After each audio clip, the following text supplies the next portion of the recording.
So, Mr. Mayor, we have on the table a recommendation from the city manager to amend the ordinance that up till now has allowed a majority of 50%, or at least 50% of affected property owners to require a supermajority in council to pass a special assessment to fix streets. So we saw on Lansing Avenue that they were able to get a petition together, and the proposed special assessment then did not get approved in city council. Now, city manager is saying we need to change that. What are your thoughts on that, and what's your position? So this is actually something that was brought up prior to the Lansing Ave project that we needed to take consideration on.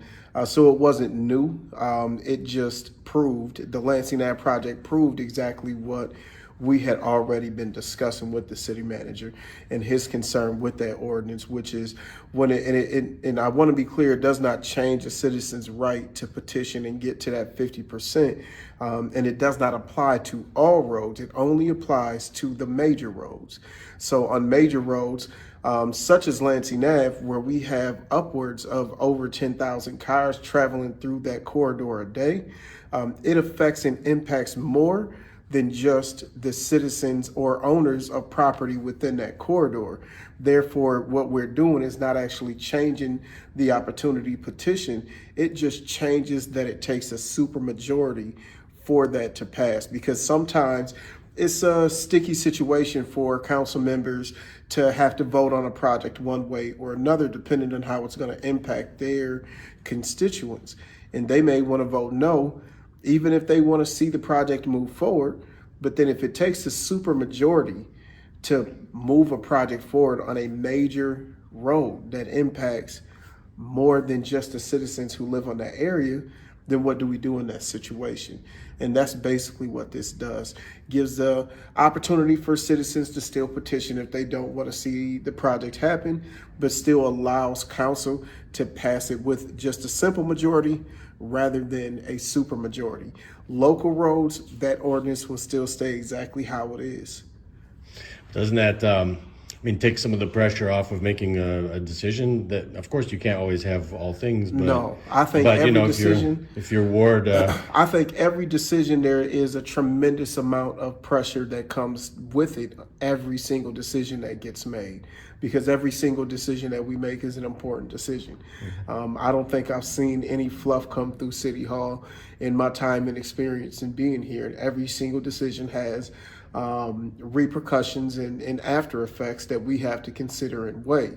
In the case of, just to be specific, like Lansing Avenue is a perfect example because it's a project that everybody believed in. Staff worked 2 years to bring that project to where it was. We got federal funding in the mix of that. It always is not a good feeling when we have to send money back that we've been able to acquire, that the citizens of Jackson don't have to pay to see that project kind of go by the wayside. Was sad. And I voted no because I believe that, hey, the ordinance is in place for a reason.